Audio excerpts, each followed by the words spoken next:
বরং মাথা চোখটা একটু সাবধানে রাখতে হবে বিষযোগের কারণে, যদিও ষষ্ঠ নিয়ে কোনো আলোচনা করছি না। ব্যক্তিত্বের প্রকাশ বিকাশে যথেষ্ট সময় লাগবে। সময় লাগবে। গ্রহণযোগ্যতা বৃদ্ধি করতে মানুষের কাছে যথেষ্ট সময় লাগবে। আচ্ছা। কারণ এখানে প্রকৃতপক্ষে যে মারক গ্রহ সেটি হচ্ছে তো রবি। তিনি যখন চলে গেছেন না, তিনি একটু গাধা পিটিয়ে ঘোড়া বানানোর জন্য বিভিন্ন প্রয়াস নেবেন। তুমি শেখো, তারপর সফলতা ফল পাবো। আচ্ছা, সেই পুরনোই থেকে গেল, সেই পুরনোই থেকে গেলে এখনো নিজের কাছে রেখে দিল, বা এখনো ঠিক মতো দিলে পরে যে আমি ওটাকে ইনভেস্ট করে বাড়িয়ে নিতে পারতাম, সঠিক জায়গায় ইনভেস্ট করবে না, বুদ্ধি নেই। হ্যাঁ, কিন্তু সংসারটা বাবা ধরে রাখতে পেরেছে। সেই জায়গাটা নিজের নড়ে গিয়ে মনে হচ্ছে শালা বাপ সংসারটা অন্তত ধরে রাখতে পেরেছিল, কিন্তু বাকি ইনভেস্ট অতটা ঠিক বোঝে না। আজকের মূল এপিসোড শুরু করার আগে আপনাকে মা নর্মদার কৃপা আপনি কি করে পাবেন আপনাকে আমি জানাতে চাই। আপনি যদি প্রতিদিন ত্রিকাল এই নর্মদাষ্টকম পাঠ করেন, আপনি মায়ের কৃপা পাবেনই পাবেন। মায়ের কৃপা আপনার উপর বর্ষিত হবে। ফ্রি অফ কস্ট নর্মদাষ্টকম পাওয়ার জন্য হোয়াটসঅ্যাপে আপনি আমাকে লিখুন আপনার নাম এবং ঠিকানা দিয়ে, যে পিডিএফ বই চাই, আমি আপনাকে পাঠিয়ে দেবো সঙ্গে সঙ্গে। এই পিডিএফ বই আপনি প্রতিদিন 5 জনকে শেয়ার করুন। আসুন আজকের মূল এপিসোড শুরু করা যাক। নমস্কার, নর্মদে হার। শিবকুণ্ডা মা নর্মদাকে প্রণাম জানিয়ে শুরু করছি আজকের এই আলোচনা। বিষযোগ নিয়ে আলোচনা, শনি রবিকে নিয়ে আলোচনা। জন্মছকে একত্রে আপনার যদি বসে থাকে তাহলে বিষযোগ হচ্ছে। আরও নানান আঙ্গিকে শনি রবির সম্পর্কের মাধ্যমে বিষযোগ তৈরি হয়। সেই জায়গাটা গোবিন্দদা ধীরে ধীরে চেনাবে। আমি একটু জীবন থেকে চেনাই। আমাদের নিজেদের মধ্যে, প্রত্যেকটা মানুষের মধ্যে আমরা আমাদের নিজেদের জীবনে দেখতে পাই যে নিজেকে যখন কিছু শেখাচ্ছি, নিজেকে যখন আমরা বোঝাচ্ছি, নিজেকে যখন সামলাতে পারছি, নিজেকে যখন আমরা স্থির করতে পারছি, নিজেকে যখন আমরা আনন্দ দিতে পারছি, নিজেকে যখন আমরা কষ্টও দিই, আসলে নিজের সাথে নিজের যে সম্পর্ক, আত্মার রবি, শরীর শনি, তো নিজের সাথেই নিজের যে সম্পর্কটা, সেই সম্পর্কটা শনি রবি জন্মছকে একত্রে বসে থাকলে তাদের জীবন কিন্তু আত্মার শরীর মিলিয়ে তো জীবন বিষময় হয়। আর যেখানে বিষ আছে সেখানে প্রেম আছে। ভোলে বাবা তিনি যখন সমুদ্র মন্থনের সময় যখন বিষ পান করলেন, তিনি নীলকণ্ঠ হলেন। তারপরে তিনি কিন্তু সেই বিষ পান করার পরে বিষের তীব্র তেজে বাকি সবাইকে মেরে ফেলেনি। সৃষ্টি রক্ষার্থে তিনি বিষ পান করেছিলেন। বহু পরিবার, আসলে বহু পরিবার নয়, প্রত্যেকটা পিতা বিষ পান করেন। আর যে পরিবারে মাতা পিতার চরিত্রে অবতীর্ণ হতে হয়েছে পরিবারকে সামলে রাখার জন্য, তিনিও বিষ পান করেন। তিনিও কিন্তু প্রেম প্রদান করেন। ভোলে বাবার বিষ বাষ্প থেকে মা নর্মদার উৎপত্তি, মা নর্মদার জন্ম। ভোলে বাবা মা নর্মদাকে বলছেন যে হে কন্যা, তুমি বিষ বাষ্প থেকে উৎপন্ন হয়েছ, কিন্তু তুমি কাউকে বিষ দিও না। তুমি নর্মদা, রুক্ষ মনকে যে শান্তি প্রদান করে, তুমি সেটাই।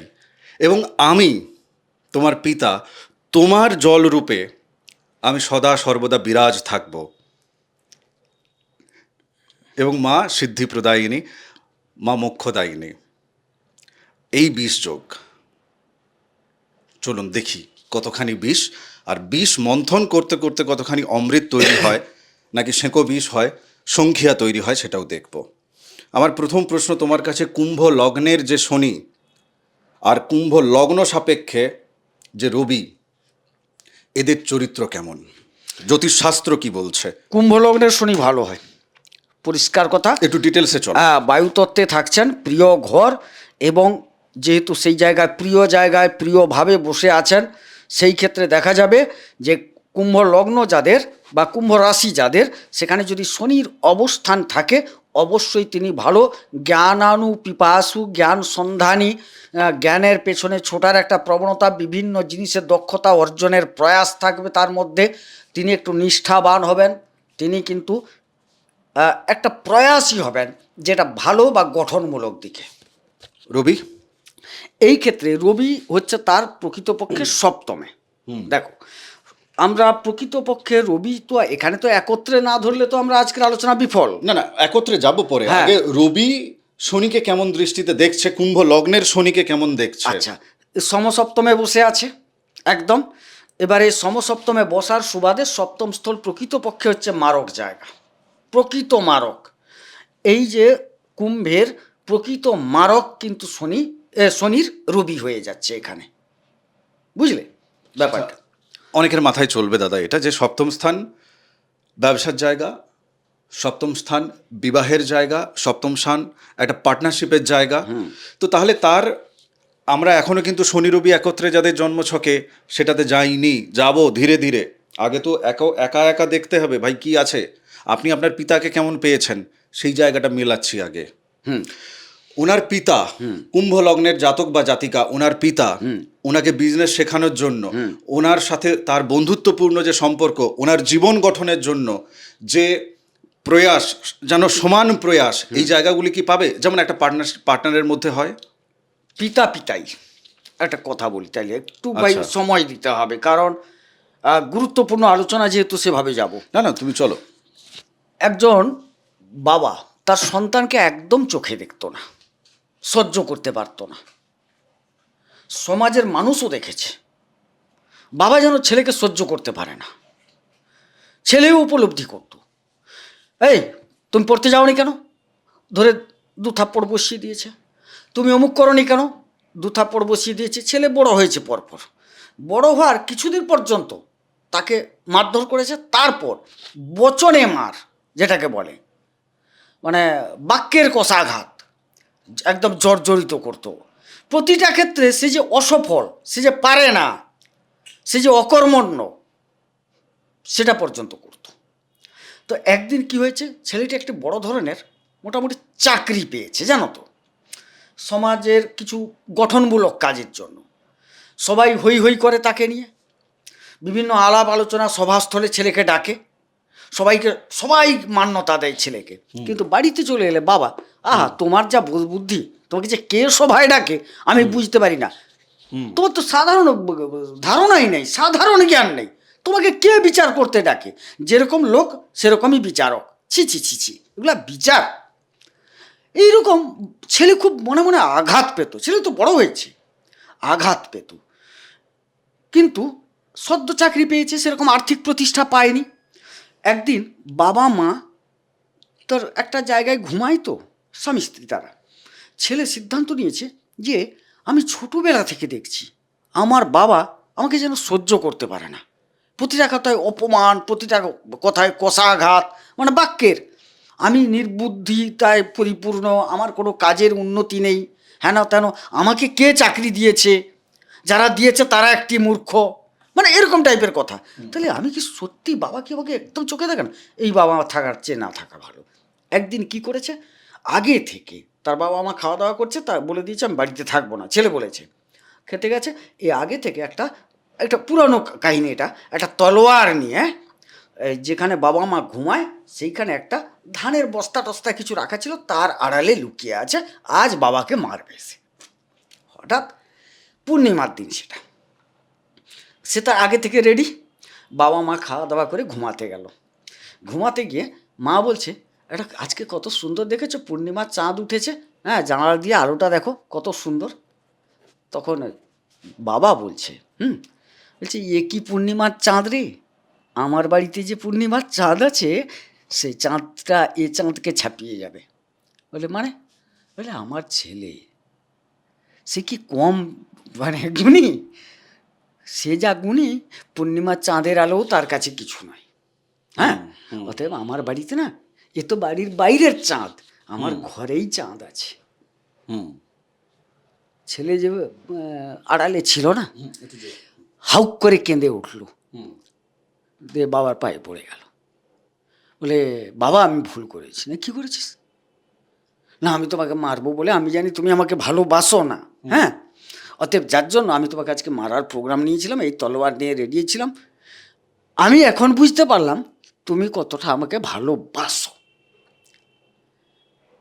তো গল্পটা এই কারণে বললাম যে পিতা যে কষাঘাতটা ছেলের ওপর করে না, তাকে গঠন করার জন্য করে।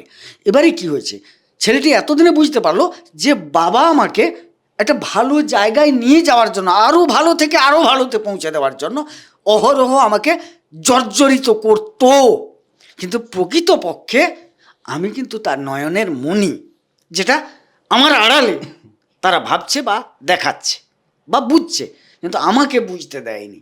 দিয়েছে বলছে, বাবা তাহলে তুমি আমাকে এরকম করতে কেন? না, ভালোর কি শেষ আছে? তুই ভালো, কিন্তু আমি যদি তোকে ভালো ভালো বলি, তোর মধ্যে অহংকার তৈরি হবে, তোর মধ্যে মনে হবে আমি বিরাট হয়ে গেছি। না, তুই আরও ভালো হো, আরও ভালো জায়গায় যা, এটা হচ্ছে আমার উদ্দেশ্য। কারণ আমার যাবতীয় স্বপ্ন তোর মধ্যে, ওই যে কি সুপ্ত পিতার অন্তরে, হ্যাঁ, কি একটা আছে, পুত্রের মধ্যে পিতৃত্বের বীজ আছে, আর এই যে হ্যাঁ। এরকম কিছু একটা কথা ছিল, আপনারা একটু কমেন্ট লিখবেন তো, না। প্রতিটি পুত্রের মধ্যে পিতা ঘুমিয়ে আছে না, হ্যাঁ, হ্যাঁ। কিছু আছে একটা। এই জায়গাটায় ভুল বোঝাবুঝিটা অনেক সময় হয়ে যায়। এই শনি রবির যে অবস্থানটা না, কিছু কিছু ক্ষেত্রে অবস্থানে এই অবস্থানও আছে, এই অবস্থানটাও তাদের মধ্যে দ্বন্দ্ব এনে দেয়, যেখানে হয় পিতাকে পুত্র বুঝতে পারে না বা পুত্রকে পিতা বুঝতে পারে না। আমি একটা গল্পের আকারে একটা সাইড তুলে ধরলাম, সেখানেও একটা দ্বন্দ্বমূলক জায়গা তৈরি হয়। দেখো, এটাও তো দেখা যায় যে মানে শুধু পিতা পুত্রের এই যে সম্পর্কটা, সত্যিকারের পিতা পুত্রের মধ্যে হচ্ছে মানে জন্মদাতা পিতা তার সাথে হচ্ছে তা কিন্তু না। নিজের সাথে, নিজের আত্মার সাথে, নিজের শরীরের জায়গাটাও বলেছি, জীবনের অন্যান্য জায়গাগুলোতেও। ধরো এই যে আমি এখানে তোমার সাথে বসে এপিসোড শুট করছি, এক্ষেত্রেও একটা পিতা পুত্রের মতো সম্পর্কের মতো জায়গা তৈরি হচ্ছে। জ্ঞান তোমার বেশি, অবশ্যই। ওইদিকে চেয়ারে যারা বসছে, আজ পর্যন্ত বসেছে, তাদের জ্ঞান আমার তুলনায় বেশি, তাই তারা ওদিকে চেয়ারটাতে বসেছেন, তাই তারা কিন্তু পিতার জায়গায় আছেন। জ্যোতিষ বিদ্যার এই আঙিনায় আমি কিন্তু পুত্র, অবশ্যই আমি শিখছি, আমি কিন্তু শিখছো। তোমার সাথে দ্বন্দ্ব হয়, হ্যাঁ, অবশ্যই হবে, তোমার সাথে দ্বন্দ্ব হয়, কিন্তু সাথে সাথে আবার একটা কিন্তু শ্রদ্ধাও আছে, একটা প্রেমও আছে। ওই চেয়ারে যারা যারা বসেছেন তাদের প্রতি কিন্তু আমার ছিল, আছে, থাকবে সারা জীবন ভর, কেননা তারা কিছু না কিছু আমাকে সমৃদ্ধ করে গেছে। ওনারা তো ছবিতে দেখছেন, আমি তো সামনে থেকে পাচ্ছি না। অবশ্যই। তো জীবনের সবকটা জায়গাতেই, কাজের জায়গা, এটা তো আমার কাজের জায়গা, বাড়ি তো আলাদা জায়গা, শ্বশুর বাড়ি ইত্যাদি ইত্যাদি, বাকিদের ক্ষেত্রে বলছি, সবার ক্ষেত্রে বলছি, শ্বশুর বাড়ির জায়গা, যেখানে আপনি খাওয়া দাওয়া করতে যাচ্ছেন, কোনো হোটেলে খাওয়া দাওয়া করতে যাচ্ছেন, সেই জায়গাটাও, আপনি যেখানে ঘুমোতে যাচ্ছেন, যে রুমে আপনি থাকছেন, সে তখন পিতার জায়গায় দখল করছে। প্রত্যেকটা ক্ষেত্রে যদি অনুভবের জায়গায় যাও, ভাবের জায়গায় যাও, ভবের জায়গায় আমি তোমাকে একটু বলে দিই, আমার একটু ভাই শ্লোকগুলো ভুলে গেছি। জন্মদাতা ভয়ত্রাতা যস্যকন্যা বিবাহিতা, মানে আমাদের 5 জন বাবা ধরা হয় জাগতিক ক্ষেত্রে। যিনি জন্মদান করেছেন, যিনি ভয় থেকে ত্রাণ করেন, বিরাট বিভৎস একটা ভয়ের মধ্যে তুমি ঢুকে গেছো, কারণ যাই থাক, তিনি সেখান থেকে ত্রাণ করছেন। যার মেয়েকে তুমি বিয়ে করেছো, যেখানে তুমি শিক্ষা গ্রহণ করছো, উপযুক্ত শিক্ষা সেটা, আর যিনি তোমার পথ প্রদর্শক, পথ বলতে এই যে হাঁটার রাস্তায় নয়, ওটাও হতে পারে, মানে যে কোনো পথ, বুঝতে পেরেছি, মানে জীবনের পথ প্রদর্শক, এইরকম 5 জনকে পিতা হিসেবে মান্যতা দেওয়া হয়েছে।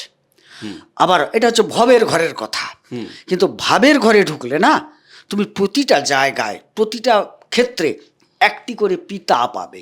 যা চোখের সামনে দেখছি তাই পিতা, আর আমি নিজেকে শিশু রূপে দেখছি সেক্ষেত্রে। হ্যাঁ, তাহলে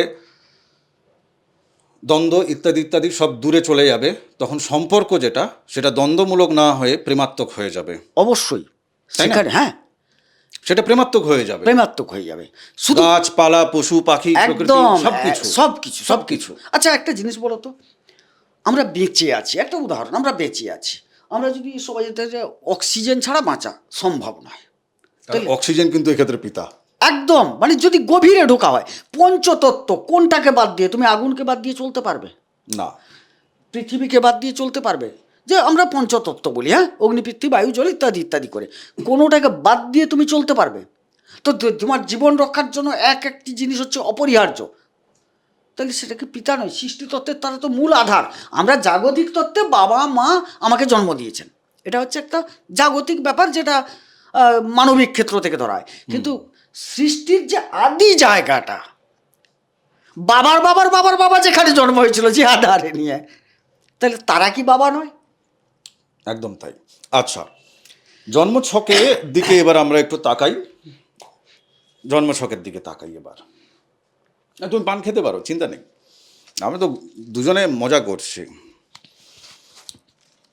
কুম্ভ লগ্নের শনি, কুম্ভ লগ্নের নিরিখে রবি খুঁজে পাওয়া গেছে। শনি আর রবি আপনাদের লগ্নে বসে আছে 20, সেক্ষেত্রে কেমন, শুধু ফলাফল যাব, আর ব্যাখ্যায় যাব না কিন্তু। হ্যাঁ, যেখানে ব্যাখ্যা আমি মনে করব তোমাকে ব্যাখ্যা চাইবো, যেখানে আমি ক্ল্যারিটি পাচ্ছি না। লগ্নে শনি রবি ওনার জন্মছকে উনি কি কি ফল পাবেন 3-4টে বাক্যে সরলভাবে। একটু দেখো, জন্মে শনি রবি যখন হয়ে যাবে, একটু রাগ ক্রোধটা বৃদ্ধি পাবে। এবারে কোনো কর্ম করতে গেলে একটু প্রচুর কঠিন পরিশ্রম করে সাকসেস পেতে হবে। আচ্ছা, হ্যাঁ, আচ্ছা, এই জায়গায় পায়ের রোগের যে বলছিলাম না, যে নার্ভ হার, এই জায়গায় খুব একটা ভয়ের নেই, কিন্তু এটা বরং মাথা চোখটা একটু সাবধানে রাখতে হবে বিষযোগের কারণে, যদিও ষষ্ঠ নিয়ে কোনো আলোচনা করছি না। ব্যক্তিত্বের প্রকাশ বিকাশে যথেষ্ট সময় লাগবে। সময় লাগবে।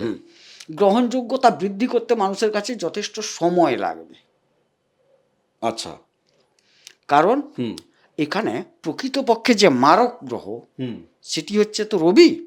তিনি যখন চলে গেছেন না, তিনি একটু গাধা পিটিয়ে ঘোড়া বানানোর জন্য বিভিন্ন প্রয়াস নেবেন। তুমি শেখো, তারপর সফলতা ফল পাবো।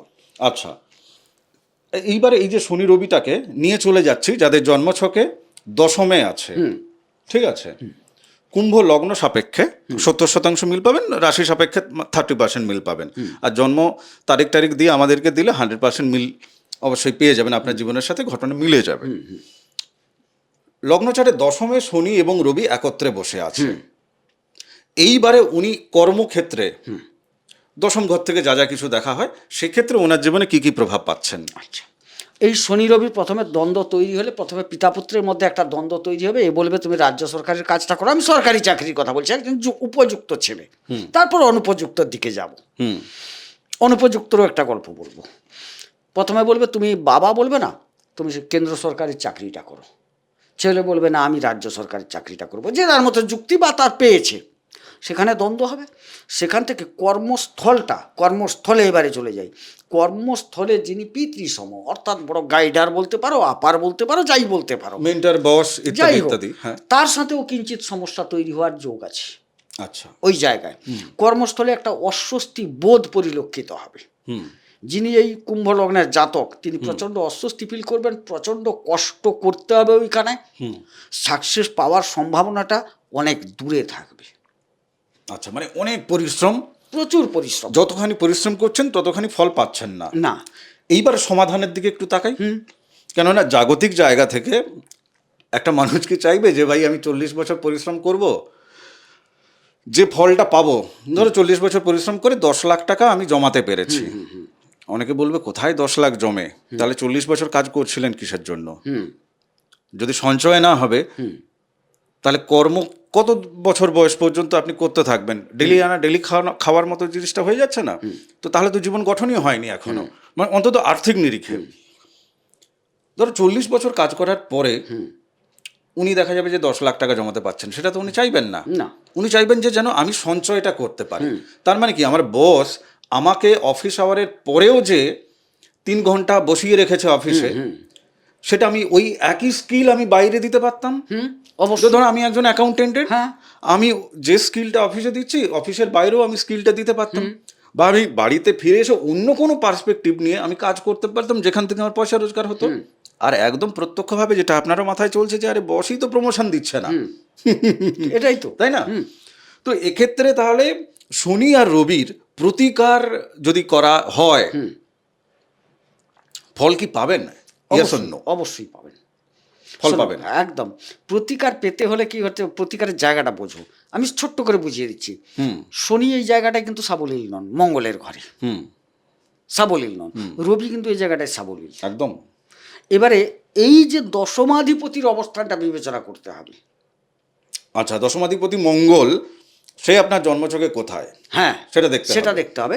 এই জায়গার উপর কোন কোন শুভ গ্রহের দৃষ্টি আছে, শনি সাপেক্ষে কতটা শুভ, রবি সাপেক্ষে কতটা শুভ। সবার তো সবটা শুভ নয়, দুটো কিন্তু দুটো শ্রেণীর গ্রহ।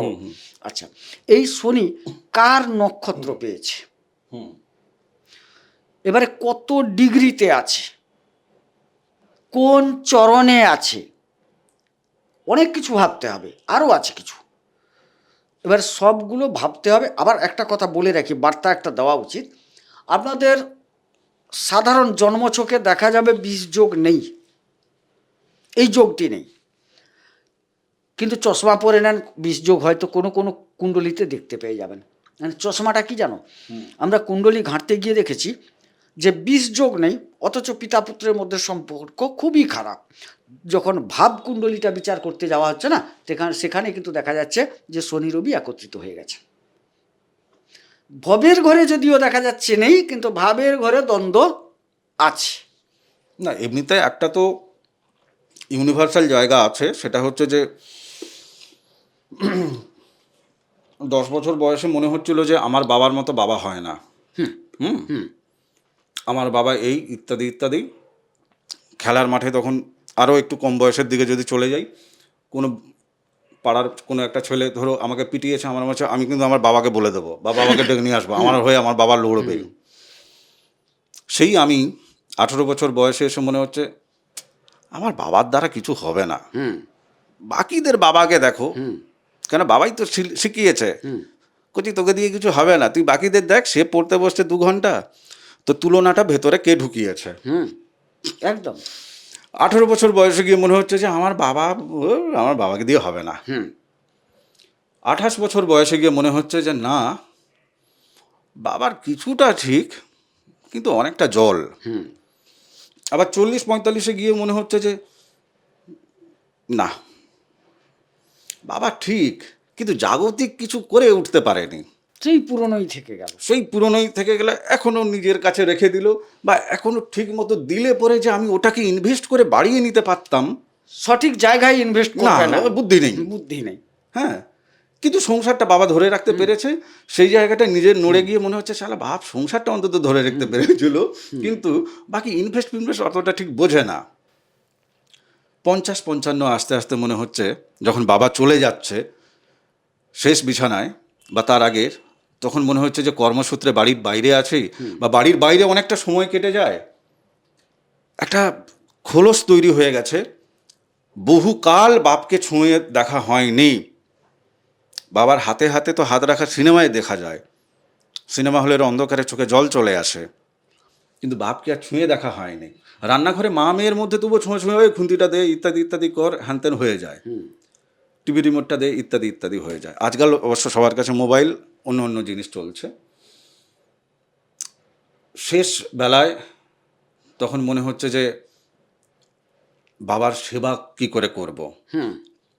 তো এই যে শনি এবং রবি,